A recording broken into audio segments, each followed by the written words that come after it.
High friends, good morning and welcome to Anju's awesome kitchen. आज मी तुम्हाला एक छान रेसिपी दाखवते आहे. माझ्या रेसिपीचं नाव आहे न्यूट्रिशियस लड्डूज.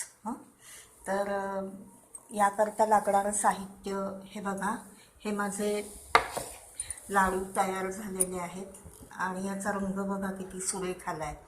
तर आपण कुठचेही लाडू वगैरे करतो तेव्हा ते कसे भाजतो ह्याच्यावर पण त्या रेसिपीची चव अवलंबून असते.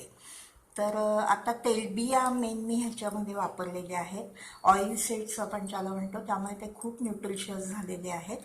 तर तेलबिया म्हणजे कुठच्या, तर मी दाणे वापरले, तीळ वापरलेले आहेत, सुकं खोबरं वापरलेलं आहे, डाळं वापरलेलं आहे आणि मग खारीक पावडर वापरलेली आहे.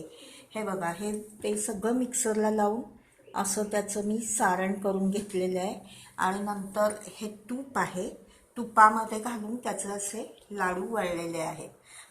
फक्त याचं प्रमाण मी तुम्हाला सांगते कसं केलं आहे. आणि ही कणिक